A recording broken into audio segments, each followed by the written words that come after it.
todos os assuntos que giram em torno da vida humana, em qualquer área, precisa passar pela Bíblia, ok?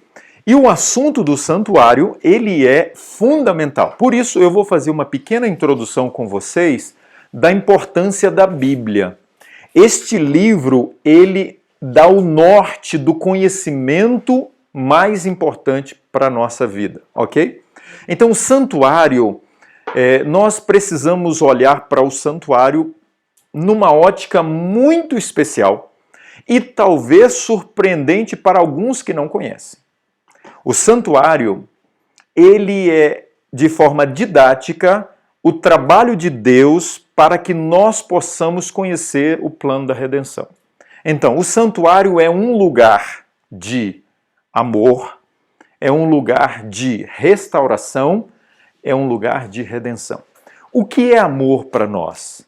Quando nós falamos em amor, aonde nós vamos para encontrar o verdadeiro significado, a verdadeira dimensão, o verdadeiro esclarecimento desta palavra? A gente vai à cruz do Calvário, ok? O resultado do amor de Cristo na cruz é a obra que o Espírito Santo faz no nosso coração, que faz no santuário da nossa alma, que é a restauração da imagem divina. Consequentemente, qual será o resultado final para aquele que compreende o amor, para aquele que experimenta a restauração? Será o quê? Desfrutar a eterna redenção. Ou compreendemos de forma mais clara que cruz, onde fomos justificados. A obra do Espírito Santo, aonde nós somos santificados. E a obra de Deus na Trindade é a glorificação final, ou a redenção. Mas vamos lá, pela Bíblia. A palavra de Deus. 7 pontos para vermos a importância da Bíblia. Quando nós compreendemos a importância da Bíblia, a necessidade da Bíblia e a obra de Deus através deste poder, jamais se esqueça, você e eu, que a Bíblia é a voz de Deus no papel. A Bíblia é a palavra de Deus impressa. A Bíblia é o poder de Deus à disposição de cada um de nós. Bom, é um livro sagrado? É. É papel? É, mas é um papel diferenciado, separado para ser um papel sagrado. A Bíblia e a sua supremacia,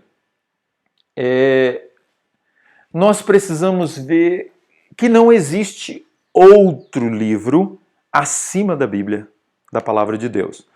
A utilidade da Bíblia, quando nós vamos para Timóteo, a gente encontra lá que a Bíblia ela é útil para fazer uma obra especial. Ela faz uma obra na teoria e na prática. Todo conhecimento a respeito da palavra de Deus, se ele tiver algum equívoco ou for alguma heresia, a Bíblia pode corrigir. Todo ser humano que vive torto por causa do pecado, ele pode ser endireitado, educado na justiça através da palavra de Deus. Essa é a utilidade da Bíblia. Qual o tema central da palavra de Deus? A redenção. Quais são as bênçãos provindas do estudo da Bíblia? Ao estudarmos a Bíblia, o que acontece conosco?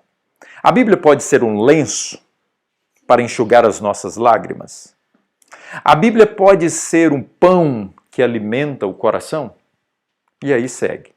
É necessário para que a palavra de Deus surta efeito no nosso coração e faça a obra que Deus quer fazer, a necessidade da atuação do Espírito Santo. Então, por isso, todas as vezes que formos estudar a Bíblia, nós precisamos orar. Nós precisamos clamar que o Espírito Santo de Deus venha para fazer o quê? O apóstolo Paulo fala muito de que o nosso cérebro, de que a nossa mente é o quê? O templo do Espírito Santo. É o santuário para a habitação do do Espírito Santo. Então nós precisamos que o Espírito Santo venha ao santuário da alma, ele lança a luz do entendimento. Sem o Espírito Santo nós não conseguimos compreender a obra de Deus na nossa vida e não conseguimos compreender a mensagem do santuário. E por último, a palavra de Deus tem o poder para restaurar. Isso nós encontramos em vários textos. Agora eu queria convidar vocês para abrirmos a palavra de Deus em Salmo 77 e o versículo 13. Esse texto é um texto que apresenta para nós qual é o plano divino através do santuário. Salmos 77 e o versículo 13. Olha o que o texto bíblico diz para nós. O teu caminho, ó Deus, está no santuário. Então, o que entendemos aqui por caminho? Grave essa palavra, porque em algum momento nós vamos falar sobre a declaração de Jesus que ele diz, eu sou o caminho. Então agora nós encontramos o salmista dizendo para nós que o caminho de Deus está onde? No santuário. A trajetória de Deus para o ser humano, para o plano da redenção, ela é conhecida aonde? No santuário. Então, a didática do santuário, ok? A dinâmica do santuário, os rituais, as festas, todo o contexto do santuário é o projeto de Deus para o ser humano. Por isso o texto bíblico diz, o teu caminho, ó Deus, está no santuário. Olha esse texto que interessante aqui. Vocês podem ver aqui na projeção.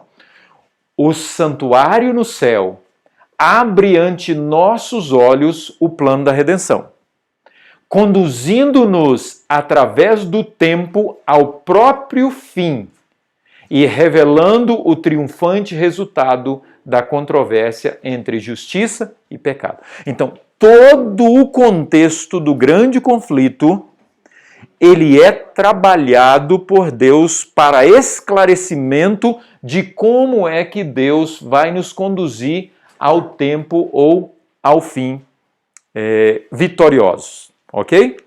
Romanos capítulo 10 e o versículo 17. Olha o que diz aqui.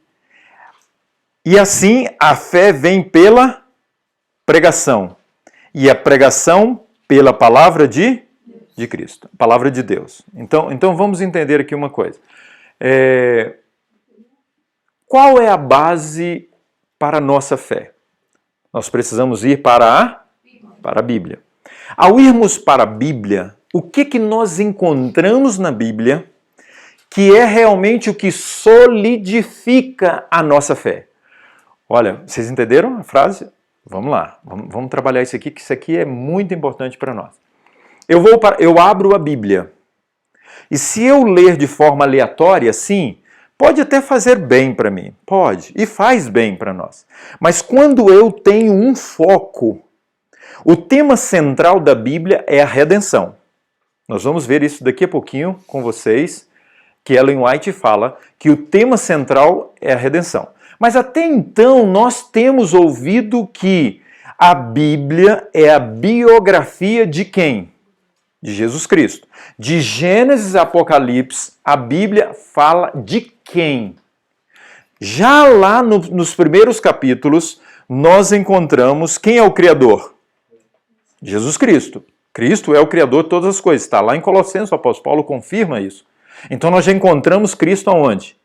No princípio criou Deus os céus e a terra. A Trindade estava ali trabalhando, mas quem foi que coordenou, que tomou a direção para a criação, foi Cristo. Quando nós encontramos ali que Adão e Eva eles pecaram, ou diariamente quem se encontrava com Adão e Eva? Cristo, o Criador. Quando eles pecaram, quem foi até eles para apresentar o plano da salvação? A promessa foi Jesus. Quem era o descendente da mulher? Vocês percebem bem? Gênesis. Aí você vai para Êxodo, quem é o anjo do Senhor que acompanha o povo de Israel? E aí você vai seguindo. De Gênesis a Apocalipse nós encontramos Cristo. Se Ellen White diz que o tema central da Bíblia é a redenção, o que tem a ver a redenção com a pessoa de Jesus Cristo? Tudo a ver, porque redenção é Jesus, porque Cristo é a redenção da humanidade. Por quê? Porque Ele morreu por nós, porque Ele se ofereceu para morrer por nós, ok? Porque o seu ministério terrestre e o seu ministério no santuário celestial, ele garante para nós o quê? A redenção, a salvação, a restauração, a glorificação. Amém? Louvado seja Deus por essa mensagem maravilhosa. A compreensão correta do ministério do santuário celestial constitui o quê? Alicerce da nossa fé. Então, quando nós vamos à Bíblia, porque o texto que nós lemos, a fé vem pelo ouvir. Ouvir de quê? A palavra de Deus. Então, quando eu vou para a palavra de Deus, com a intenção de conhecer e de experimentar a mensagem, o evangelho do santuário, o que é que acontece comigo? Eu então tenho a minha fé alicerçada. Eu tenho a minha fé fortalecida. Olha que coisa interessante, quando nós temos esta visão.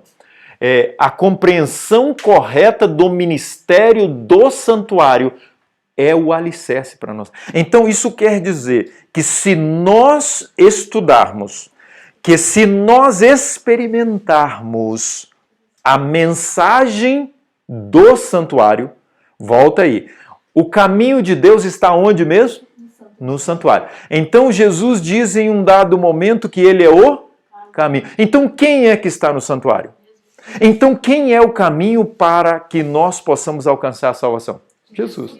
Daqui a pouquinho não vai precisar da gente entrar no santuário, porque a compreensão é esta ideia. Quando você estuda e eu o santuário, e nós temos esta visão clara a respeito da pessoa de Cristo, as coisas vão facilitando. A nossa mente é como se a terra ela vai sendo afofada, vai sendo preparada, e a gente não consegue viver sem experimentar o santuário como sendo o quê? A pessoa de Jesus. Eu vou ler para vocês mais depois um texto de Isaías que fala que Jesus, o Senhor é o santuário. Olha, outro texto que vai nos ajudar. Não estou lembrando de qual aqui agora, mas Isaías diz que o Senhor é o santuário. O salmista aqui diz que o caminho de Deus está no santuário. Então, lá no santuário está o caminho. E se o santuário é Cristo, é o Senhor, então o caminho de Deus é isso, é Cristo. A mensagem do santuário, ela fala sobre a expiação do pecador. Hebreus capítulo 9 e o versículo 24 diz assim: porque Cristo não entrou em santuário feito por mãos, figura do verdadeiro, porém no mesmo santuário para comparecer agora por nós diante de Deus. Ok, o que ele foi fazer no santuário? Qual foi a obra de Cristo agora no santuário celestial? Ou ele foi, porventura, dar continuidade à obra que ele iniciou na cruz? Então, não tem como separar a cruz do santuário celestial, ok? Não tem como separar o santuário terrestre do santuário celestial. Por quê? Porque o santuário terrestre, ele apresenta para nós os detalhes da trajetória de Cristo para poder estar no santuário celestial. Ellen White diz assim, Mensagens Escolhidas: o espírito dos crentes devia ser dirigido ao santuário, o celeste, aonde Cristo entrara para fazer o quê? A expiação para o seu povo. Então vamos lá, vamos esclarecer algo aqui agora. Quando se fala em expiação, normalmente a gente pensa na cruz, correto? Porque é isso mesmo. O Cordeiro de Deus que tira o pecado do mundo é o Cordeiro da expiação, é o Cordeiro que passou pelo processo expiatório para alcançar a nossa salvação. Agora então, Cristo torna efeito essa obra da cruz no santuário celestial. Como, pastor? Você pergunta assim. Vamos lá. Que adianta eu crer que Cristo morreu para mim na cruz? O que adianta eu aceitar escutar a mensagem da cruz, mas eu diariamente não depender do quê? Da mediação de Cristo.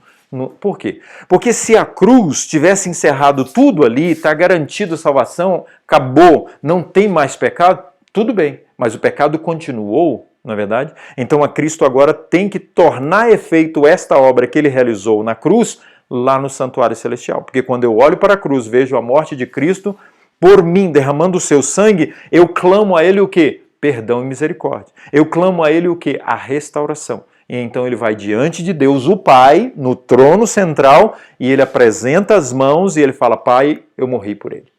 Eu estou realizando agora a continuação da obra que eu iniciei na cruz do Calvário. É no santuário que Cristo realiza a redenção. Hebreus 4,16 diz que nós podemos adentrar ao santuário celestial, que nós vamos achar o quê? Perdão e misericórdia. O santuário é o centro da obra de Cristo. O autor de nossa fé. O autor da nossa fé. Nós precisamos conservar em mente o assunto do santuário.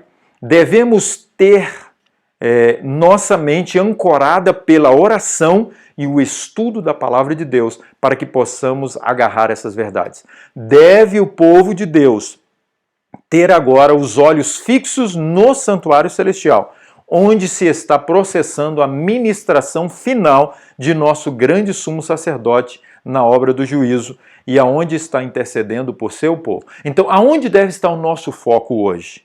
Percebam bem que o inimigo procura diversificar hoje diante de nós as atrações. É ou não é verdade? São muitas luzes, muitos brilhos e muitos encantos para nós.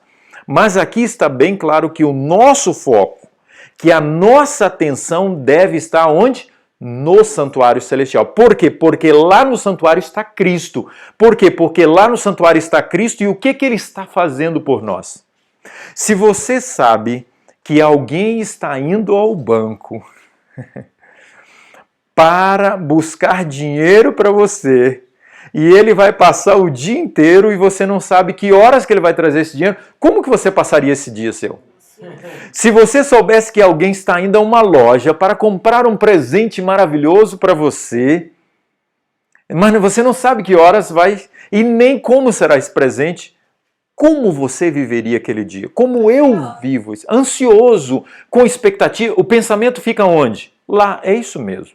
Se alguém vai chegar de viagem, alguém muito querido, querida para você, você consegue ficar sossegado sem a expectativa?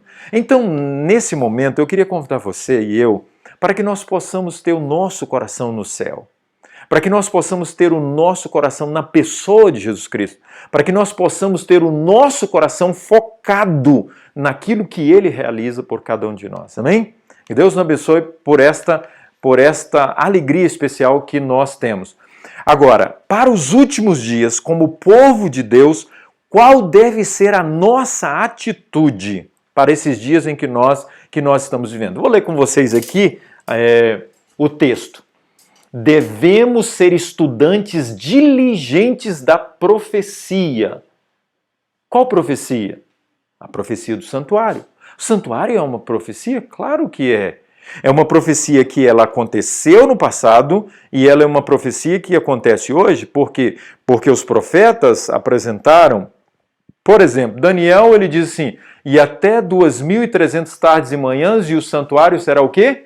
Purificado. Ele já foi purificado? Ele está sendo purificado? Quando ele terminará de ser purificado? Quem está purificando o santuário? Então o santuário é profecia ou não é profecia? Pontos que nós encontramos aqui. Todos os dois são prática e todos os dois são teoria também. Atitude e obra. O que isso tem a ver conosco? Qual é a luz que o santuário lança para nós a respeito, por exemplo, da nossa atitude, do nosso comportamento, do nosso estilo de vida? A maneira como eu vivo hoje revela que eu pertenço a um povo diferenciado? Então vamos lá, Deus quer para os últimos dias um povo com um caráter diferenciado. Aonde entra este ponto dentro das três palavras que nós usamos aqui? Amor, restauração puro e santo. Então, o que Deus está expectando para o seu povo nos últimos dias é que o seu povo... Olha o que o texto bíblico diz aqui. O texto de evangelismo diz para nós aqui de forma muito... Verte muita luz sobre o quê? Atitude. Então, quando nós temos a compreensão do santuário, quando nós verdadeiramente enxergamos a dimensão do significado do santuário, isso vai ter impacto na nossa vida, o quê? Prática. No nosso comportamento, na nossa fala, no nosso estilo de vida. Agora, o segundo ponto fala que verte luz para o quê? Para a nossa obra atual. Qual é a obra do povo de Deus para os últimos dias? Quem é o povo de Deus? O remanescente fiel. Qual é a obra do remanescente fiel para os últimos dias? Como nós servimos a Deus? Pregar o Evangelho. Qual o Evangelho? Eterno. O Evangelho eterno. Quem é o Evangelho eterno? Temer a Deus e dar-lhe glória. Temer a Deus e dar-lhe glória. Jesus Cristo. Porque Cristo é que é o juiz. Então, as boas novas ou o Evangelho eterno é que ele estava pregando que Jesus ia voltar. Que o Jesus de amor ia voltar. Que o Jesus que perdoa ia voltar. Ok? Agora eu leio com vocês aqui a respeito do povo de Deus ao longo da história. A luz proveniente do santuário iluminou o passado, o presente e o futuro. Souberam que Deus os havia guiado por sua providência infalível. Esse foi o momento do grande desapontamento de 1844, e ali então agora nós temos uma mensagem para aquele povo que Deus sempre guiou. Deus sempre guiou o seu povo. Ok, essa foi uma pequena introdução, assim básica, bem básica, para termos uma ideia da mensagem do santuário. A mensagem do santuário é Jesus, e eu queria convidar você agora para orar. Para que a gente pudesse orar pedindo a Deus que nos desse um amor especial por Jesus. Para que Deus pudesse fazer do nosso coração o lugar, o santuário para a morada de quem? De Jesus. Então feche seus olhos, vamos orar. Obrigado, Senhor, porque um encanto para nossa vida é Jesus. Porque a mais maravilhosa mensagem que chegou até nós é que Ele nos ama e Ele morreu na cruz do Calvário para nos salvar. Por isso, bom Deus, obrigado, porque a mensagem do santuário, porque o caminho do Senhor está no santuário e nós compreendemos que o caminho do Senhor é Jesus Cristo, que o santuário é Jesus, é a sua obra pela redenção do pecador arrependido. Então nos aceita, por favor, nesta tarde e que o nosso coração seja cheio do amor pela pessoa de Jesus. E é no nome dele que oramos. Amém. Bom, nós iremos, nesses momentos que vamos ter aqui, estudar 7 partes, santuário 7 partes. Então a primeira parte nós vamos ver agora a respeito... Opa, algo aconteceu aqui. Vou dar uma pequena pausa. Esse é o parte 1, né? Não, é isso mesmo. É que vamos ficar tranquilos aqui, vai dar para a gente trabalhar esse contexto aqui. Primeiro, eu queria que você olhasse para o santuário como um lugar diferenciado, um lugar especial. O que realmente acontece ali? Ok? O santuário terrestre. Mas antes de entrarmos no santuário terrestre, para conhecermos, Gênesis capítulo 1 e o versículo 27 diz para nós, façamos o homem à nossa imagem conforme a nossa semelhança. Esse é o plano de Deus. O plano de Deus agora para criar o homem. O plano de Deus agora ao formar, ao modelar o homem. Deus agora, então, coloca o homem no jardim do Éden. Mas aqui é importante nós entendermos uma coisa. Quando Deus modelou o homem, o que foi que Deus fez com o homem? Soprou nas narinas o fôlego de vida. Então vamos lá. Quando Deus sopra nas narinas o fôlego de vida, qual a vida que vem? Só a física ou vem a vida espiritual também? a vida espiritual também, porque o homem foi formado à imagem e semelhança de Deus. Isso quer dizer que quando ele surgisse, ele deveria surgir o quê? Semelhante a Deus. Deus é espiritual, o homem deveria também surgir espiritual, além de físico. Mas o que nos interessa aqui é o santuário da alma. Quando Adão foi formado, modelado, Adão recebe agora a mente, que nós chamamos de coração. E é ali, naquele lugar, que Deus iria agora fazer a sua habitação. É ali, naquele lugar, na mente, no cérebro, no coração, que Deus iria fazer morada. Ok? Então, diariamente, o que acontecia entre Adão, Eva e Deus? Eles tinham um encontro.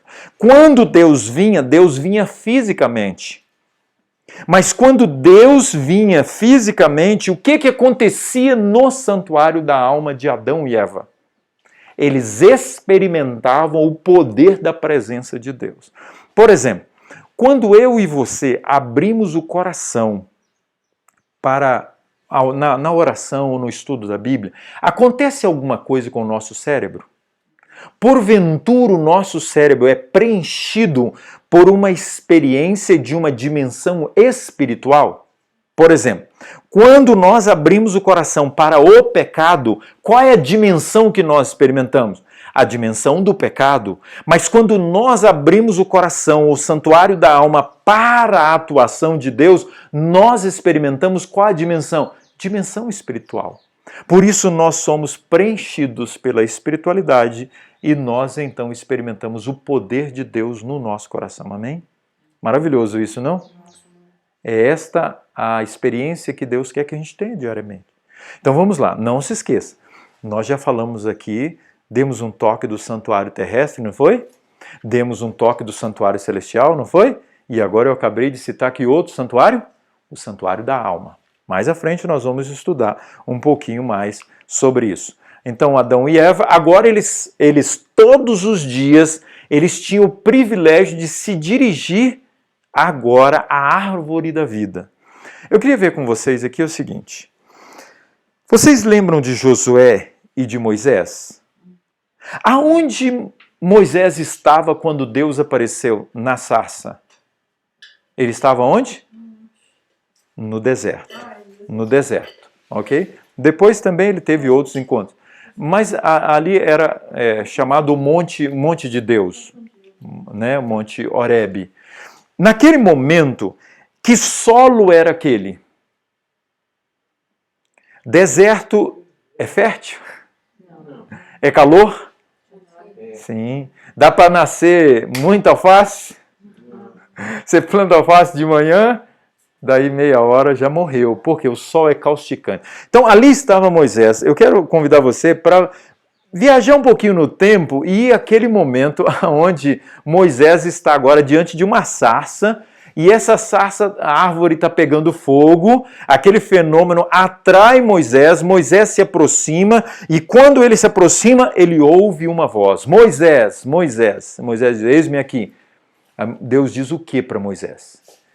Tira as sandálias, porque a terra em que estás é santa. Mas como pode ser um deserto um lugar santo? Por favor, vamos entender uma coisa aqui que, se você compreender isso aqui, eu acho que você e eu vamos sair daqui radiantes e maravilhados com o que Deus tem para nós. Entenda bem, aquele solo ali, ele pode ser... nós podemos fazer uma comparação com o solo do nosso coração. Entenda bem. O solo do nosso coração é trapo de imundícia. Nós somos menos do que nada. Nós somos pecadores por natureza. Então agora Deus chega para Moisés e diz assim, Moisés, esta terra aqui, ela é santa. Mas como, Senhor, pode ser santa essa terra? Se aqui não nasce nada, um lugar horrível, Senhor, eu gostaria de estar vivendo num lugar mais tranquilo, às vezes nem árvores eu encontro aqui para poder ter uma sombra. Porque aquela terra era um lugar santo? Por causa da presença de Deus. Então vamos agora. Isaías, nós vamos ver mais à frente, ele diz que Deus pode tornar no nosso coração a sua presença real, sabia disso? Ele habita no contrito de coração. Mas eu quero voltar com vocês agora. Moisés, quando terminou de construir o tabernáculo, ele erigiu, ficou no mesmo lugar. Que lugar era aquele quando ele erigiu o santuário? Deserto. O que tem no deserto? Acabamos de dizer. O que nós encontramos no deserto? Nada. Então, agora, Deus diz assim para Moisés, Moisés, me faça um santuário para que eu possa habitar no meio do meu povo. Como pode Deus habitar num lugar imundo, num lugar sujo, num lugar que não produz nada, no meio do deserto? Então, olha que coisa interessante. Eu queria te convidar a entender o que Deus quer fazer conosco no santuário da nossa alma. Ele quer habitar. Ele quer fazer morada. Deus, ele quer tornar o coração de cada um de nós um lugar para a sua morada. E ali no Jardim do Éden tinha uma árvore chamada Árvore da Vida. Árvore da Vida. Mas ali também tinha uma outra árvore chamada a Árvore do Conhecimento do Bem e do Mal. O momento em que Adão e Eva fosse a Árvore da Vida, que lugar se tornaria aquela Árvore da Vida para o encontro com Deus? Santuário. O que se tornaria o espaço que era da árvore do conhecimento do bem e do mal se o casal fosse para lá e comesse do fruto? O santuário da perdição. Entenderam bem? O santuário para a habitação de quem? De Satanás, do pecado. Até o momento em que eles não comeram do fruto, aquele lugar era um lugar especial. Mas ali era o lugar do teste, nós vamos ver um pouco mais à frente, espero eu, que ali foi separado aquele lugar para a prova da fidelidade. E o momento em que eles fossem, eles estariam agora abrindo o coração para a habitação de quem? Da serpente, do pecado de Satanás. Então foi o que aconteceu. Adão e Eva, eles um dia resolveram se dirigir a esse lugar. E o que foi que aconteceu com este casal? Eles comeram do fruto, e no momento em que eles comeram do fruto, o que foi que entrou no santuário da alma, no coração de Adão e Eva? Entenda bem, olha que coisa. E que foi o que contaminou o santuário da alma? O pecado. A desobediência, a falta de fé e confiança e dependência total de Deus. Então, no momento em que este casal se dirigiu para a árvore da vida, eles estavam agora abrindo as portas do santuário da alma para a habitação do pecado, para a presença de Satanás, do inimigo de Deus. Claro para nós, gente? Agora você, pastor, por que você está falando sobre isso? Porque em um dado momento nós vamos falar sobre a purificação do santuário da alma e a purificação do santuário celestial e a purificação do santuário terrestre. Mas aqui já está claro para nós o que foi que aconteceu com este casal perfeito e maravilhoso, criado por Deus. Adão e Eva, eles agora estavam contaminados. Eles abandonaram a adoração de Deus para se dirigir à presença de Satanás. A mesma coisa aconteceu com Lúcifer quando ele abandonou a adoração a Deus. A árvore do conhecimento do bem e do mal, nós já falamos, quando Eva foi e deu ouvidos à serpente, automaticamente ela seguiu para a perdição. Mas ali no Jardim do Éden, agora, entenda bem, o salário do pecado é o que mesmo? A morte. Nós temos agora um casal que está condenado à morte. Nós temos agora um casal que só se dirigia à árvore da vida e automaticamente no santuário da alma deles tinha o quê? A presença de Deus. Automaticamente o santuário da alma deles estava o quê? Puro e santo. No momento em que eles dirigiram a árvore do conhecimento do bem e do mal, eles se dirigem agora para um espaço que se tornaria um espaço contaminado se eles comessem do fruto. Como eles comeram do fruto, o coração deles também se tornou o quê? Contaminado. E aquele terreno foi passado para Satanás, e Satanás agora se torna o quê? O príncipe desse mundo. E nós encontramos que Jesus vem agora para apresentar o plano da redenção para Adão e Eva. Porque o salário do pecado é a morte. Então Adão e Eva deveria acontecer o que com eles? Eles deveriam morrer. Mas quando o Criador vem agora, ele apresenta para eles o que? A esperança na promessa da vinda do descendente da mulher. Não é isso que o texto bíblico diz, está lá? Porém inimizade. Então, até o momento em que o Criador se aproximou daquele casal, eles eram amigos da serpente. Totalmente amigos da serpente. Para você ter uma ideia, Eva se tornou agente de Satanás para o quê? Para a perdição do seu esposo. E Adão comeu do fruto consciente, escolhendo ficar com Eva, pecadora, do que com o Criador, o ser santo. Que coisa impressionante! Como pode, de um momento para o outro, o coração ter uma reviravolta e trocar Deus, o Criador, pela criatura? Então a promessa é apresentada, esse é um momento especial para nós aqui agora.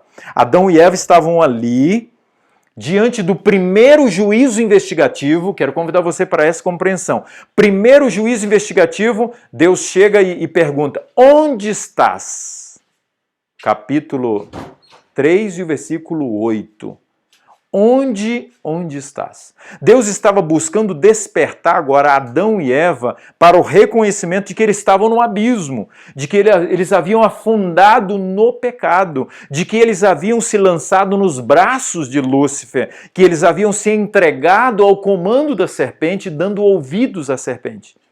Ok? Então, nesse momento, agora perdidos, condenados, eles deveriam morrer, porque o salário do pecado é a morte. Mas o dom gratuito de Deus é o quê? A vida eterna. Então, o dom gratuito de Deus é a pessoa de Jesus. Então, Cristo vem, o Criador, e apresenta para eles agora o quê? A esperança na morte do descendente da mulher. Queria esmagar a cabeça da serpente. Mas esse pôr inimizade entre ele e a serpente seria a obra que o Espírito Santo iria fazer no coração deles, para que eles pudessem amar a Cristo e odiar o pecado e a serpente. Tá bom? Agora o que acontece? Muito interessante. Eles são agora, diante do juízo, Adão e Eva agora, eles têm a visão do futuro, das tragédias, das desgraças. Adão e Eva, eles têm uma visão do futuro e o resultado do pecado deles agora, o que aconteceria com o mundo? Por isso seria necessário a morte do cordeiro. Então, Adão e Eva agora, Deus vem e fala para Adão pegar o cordeiro e fazer o quê? Matar o cordeiro. Há um texto muito forte de Ellen White que ela diz que Adão estremeceu naquele momento quando ele só olhou para o cordeiro e iria então cortar o pescoço daquele cordeirinho inocente. Mas o que mais pesou para ele do que matar um animal inocente era que aquele animal representava quem? Jesus Cristo. O pecado de Adão causou a morte de Cristo. Tinha que impressionar o coração de Adão e Eva, de tal maneira que eles iriam se render agora por completo a Deus. Queridos, eles iriam sair dali. É o seguinte, toda vez que Deus consegue impactar o nosso coração com a mensagem da salvação em Cristo, nós somos novas criaturas. Amém? Não tem como a gente continuar sendo o mesmo e a mesma. Porque o que Cristo fez foi deixar o céu para vir à terra, deixar a glória para vir a miséria, deixar a vida para o quê? Para morrer por nós. Adão é impactado agora, e então depois Deus faz uma obra extraordinária ali, tudo isso tem a ver com o santuário também, que Deus agora tira a pele do cordeiro e faz uma veste para Adão e Eva, e eles são vestidos como símbolo das vestes da justiça de Cristo, ok? Bom, agora eu convido você para compreender algo que vai acontecer. Adão e Eva agora, eles recebem a notícia de que não poderiam mais ficar no santuário de Deus. Como, pastor? Toda a terra era santa, correto? Em todos os espaços do Jardim do Éden, Deus passeava, não passeava? E aonde pisam os pés de Deus se torna um lugar santo. Grave isso aí. Grave isso aí. Então vamos lá. Olha que lição para nós. Se Deus toca as suas mãos se tornam santas. Se Deus toca os seus pés, se Deus toca a minha língua, se Deus toca os meus olhos, os meus ouvidos, se Deus me toca num todo, quem me torno? Eu me torno o santuário para a habitação de Deus, mesmo que no deserto. Entenderam bem? Todos os móveis do santuário, todas as cortinas, tudo no santuário foi o quê? Consagrado e separado para ser santo, porque era para Deus. E outra coisa, representava quem? Cristo. Nós vamos ler em Isaías depois. Nós já lemos que o teu caminho, ó Deus, está no santuário. E o santuário é o Senhor, Isaías diz. Eu acho que é 10, mas nós vamos ler depois. Me cobrem aí se eu esquecer desse texto, que ele é importante para nós. Então voltemos aqui, queridos. O que Deus quer para mim e para você aqui agora? O apóstolo Paulo diz, porventura não sabeis vós que sois o quê? Santo templo, santuário para a habitação de Deus. Então a consagração da nossa vida é toda, queridos. O que eu for tocar tem que ser algo que não vá me contaminar. O que eu for assistir, o que eu for falar, o que eu for ouvir. Vamos lá, Adão e Eva agora, eles são expulsos do Jardim do Éden. Eles são expulsos do santuário. Aí você pergunta, pastor, então, como entender bem isso aí? Todo o Jardim do Éden era um lugar sagrado, porque Deus pisava, os anjos ali passeavam e caminhavam. Agora, a árvore da vida era o lugar principal para o encontro. Por isso eu gosto de chamar que a árvore da vida era o santuário aqui na terra para o quê? Para a habitação, a presença do Criador no encontro com a sua criatura. Adão e Eva agora são expulsos do santuário. Eles vão agora ficar do lado de fora do santuário. Eles vão agora para o deserto desta vida. Eu queria ler esse texto com vocês, e eu acho que eu tenho mais aqui interessante com relação a Adão. Quando o pecador vê o Salvador morrendo sobre a cruz, sobre a maldição do pecado, em seu lugar, contemplando o seu amor perdoador, desperta-se-lhe no coração o amor. O Espírito de Deus opera na alma do crente. Adão e Eva agora, eles vão sair do Jardim do Éden.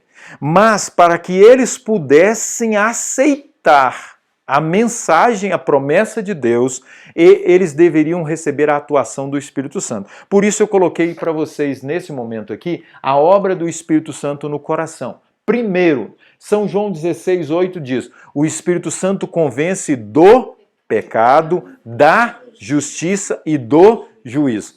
Esse é o primeiro de três momentos especiais que nós vamos ver aqui. Como você consegue ver aqui pátio, santo e santíssimo? Olha, agora é uma tarefinha já para vocês, um dever aí. Como você pode definir que pecado é o espaço do pátio? Como você pode definir que justiça é o espaço no santo e juízo é o espaço no santíssimo? Rapidamente para nós, por causa do tempo, mas tu está digitado lá, vai facilitar para você. O Espírito Santo nos convence que o nosso pecado causou a morte de Cristo aonde? Na cruz. Em que lugar no santuário terrestre? No altar de sacrifício, lá no pátio. Entenderam bem? Então, é o Espírito Santo que direciona nossa mente para que nós entendamos que a nossa natureza, que o nosso pecado causou a morte de Cristo, e é por isso que ele convence do pecado e que nós precisamos, carecemos entender a obra de Cristo na cruz do Calvário. É isso aí, simples. Quando o Espírito Santo consegue fazer essa obra no nosso coração, de direcionar nossa mente para a cruz, ele consegue então impactar o nosso coração do horror do pecado. O Espírito Santo quer tornar-nos bem claro para cada um de nós o que o pecado fez. Causou a morte de Cristo. Agora então o Espírito Santo procura fazer uma obra no nosso coração. Olha que coisa interessante. Pensa, vamos lá. Entendamos bem aqui. Vamos voltar ao Jardim do Éden agora. Ali no Jardim do Éden, Adão e Eva, quando eles comeram do fruto, eles já imediatamente sentiram o peso do pecado? Não. Não. Até ele também, e Eva, eu estou me sentindo uma sensação maravilhosa, o pecado está causando uma experiência fantástica, entenderam bem? Mas não passa muito tempo, e especialmente quando eles ouvem a voz, eles percebem que estão nus, e a nudez deles era o resultado, era a representação de que eles haviam perdido o quê? A santidade. Entendam bem? E eles estavam nus. Então essas duas palavras vão estar ligadas aqui agora. Então ele é convencido de que foi o quê? De que pecou. De que eles estavam perdidos. E que eles haviam perdido o quê? As vestes de justiça de quem? De Cristo. E que eles agora estavam o quê? Condenados. Olha aí novamente. Quando o pecador se dirigia ao pátio, ao altar de sacrifício, ele se dirigia de que maneira? Eu estou numa boa, está tudo bem. Não. Quando no momento é contrito, com o coração pesado, quando ele confessava os pecados, demonstrava um profundo arrependimento. Então, o Espírito Santo convence do pecado e o pecador israelita ia ao altar de sacrifício. Adão e Eva, ali agora no Jardim do Éden, eles são convencidos pelo Espírito Santo de que eles haviam pecado. Agora então, Deus vem, manda matar o cordeiro, e o que é que acontece agora? Deus prepara uma veste para que eles fossem o quê? Vestidos, porque eles estavam nus. Eles haviam perdido a justiça, o puro caráter de Cristo. E eles agora são vestidos pela esperança de que através da morte de Cristo eles novamente poderiam voltar aonde? Ao Jardim do Éden.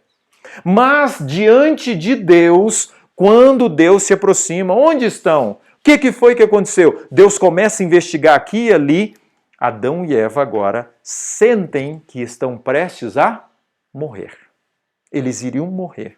O juízo de Deus os condenava à morte. Mas no momento em que Cristo apresentou para eles o quê? A esperança através do descendente da mulher, o que eles recebem agora? Eles recebem agora a certeza e a esperança de que através da morte de Cristo, e se eles continuassem firmes nos caminhos do Senhor, na expectativa de voltar um dia ao Jardim do Éden, o que aconteceria com eles?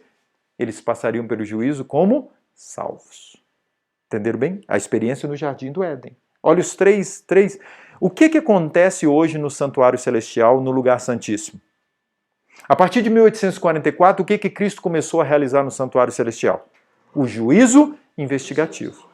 Até esse momento, qual era a obra que Cristo realizava no Santuário Celestial?